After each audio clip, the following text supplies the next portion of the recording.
a very good friend of mine who has the best hooker heels this side of East Dayton.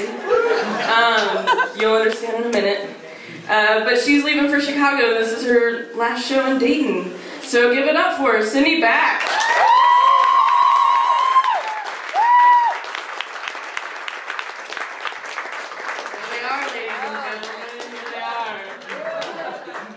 Comedy doesn't pay shit, so if anybody wants to talk to me after the show,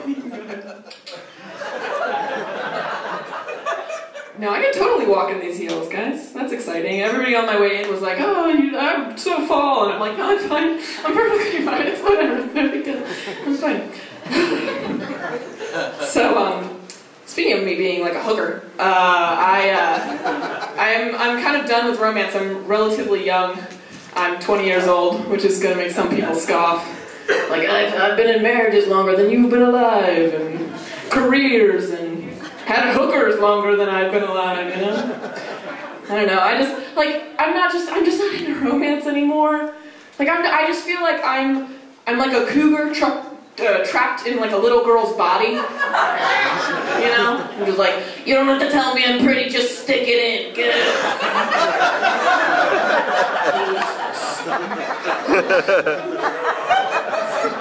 It's true, I just don't, like, I'm on Tinder, and Tinder was mentioned earlier, and Urban Dictionary describes it as the McDonald's of sex. Except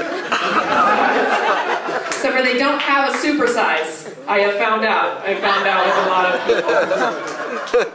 Yeah. But I do like to play Tinder because it is a game to me. I would play that game every weekend if I could, if I was allowed. I definitely went to Chicago because there's a much bigger team, you know, draft pick. There's so many more. Sports joke! Guys, come on! I made one! You should be happy. Yeah, no. This game involved 3 days of Tindering, 2 oddly room temperature natty lights, and 1 really squeaky futon. That's what this was.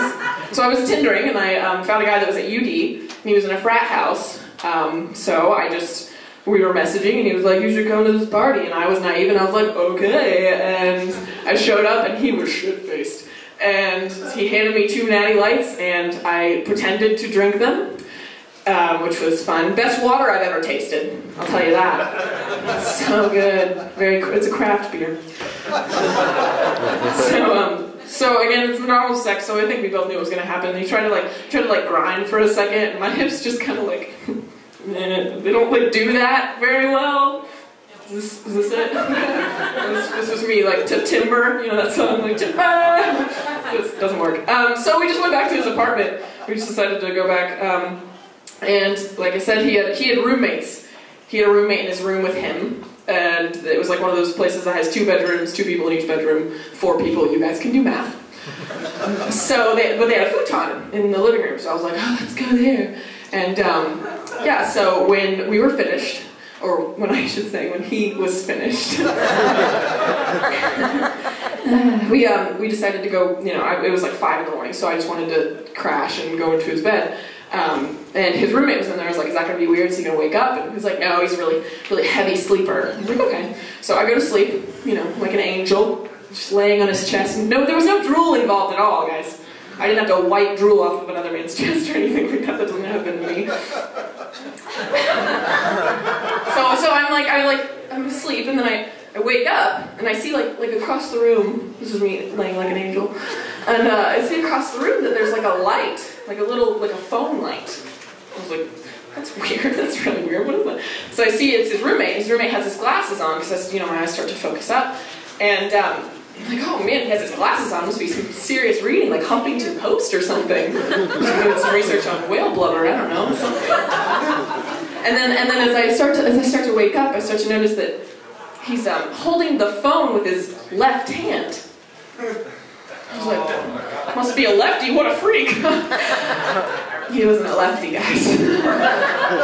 The kid was masturbating with me and his roommate in the room. He was going to town on himself. And I do not mean like he was just like touching it. You know how guys just do that sometimes. No, he was acting like it was a civil war and somebody was coming to saw his dick off.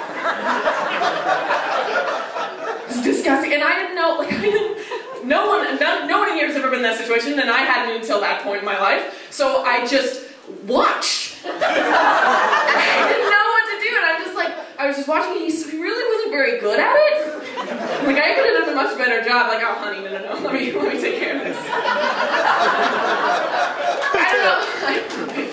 I feel like I should have. What I really want to do, and it was one of those afterthoughts that I had, is I should have started like masturbating too, and not like in like a sexy way. I would have been like, oh, I would have. Like when he noticed, he looked over at me and he would have had a shock face and would have been like, oh my god, like we're both doing this. You know, like when two kids have the same shirt on in the playground, like, oh weird, so funny. Never saw that kid again. I don't know if I'd recognize his face. Like, oh, that's him. Yeah, no, I say that I'm done with dating, but I actually fell in love this summer. Ladies and gentlemen, something clap for me. Actually, don't clap too much. We broke up this morning!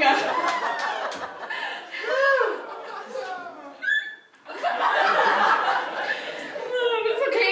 Like, the breakup was fine. It was kind of mutual. Like, he was all like, well, I'm going to live in this city. And I was like, but I'm living in another city soon. And he was like, oh, well, then I don't love you anymore. And I was like, okay!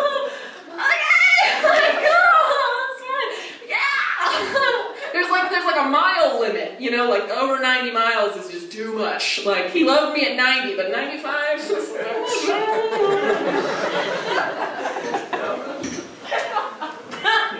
I know everybody's rolling their eyes when I say love. I could hear your eyes rolling. Crap, like, oh, good, she's in love. But I want to let you all know, I am the Taylor Swift of comedy. Okay? I knew you were trouble when you quoted Star Trek on the first date. I don't know about you, but I'm feeling bloated, dude. Everything will be alright if you bring me chocolate mousse.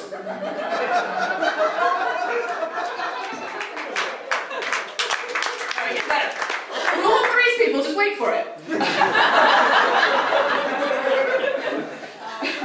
Did you see that you forgot to use a condom? Stuck it in before I could grab one. Why can't you see? You should buy Plan B. You should buy Plan B.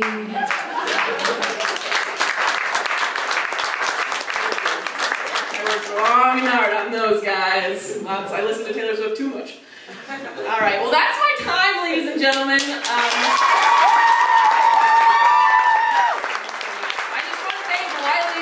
For letting me do this for 2 years, and I'm really happy that I get to go on Chicago and say that I came from Wiley. So next I want to help the host come on back up here. Yes, Keith? Yes, my man? Alright, thank you.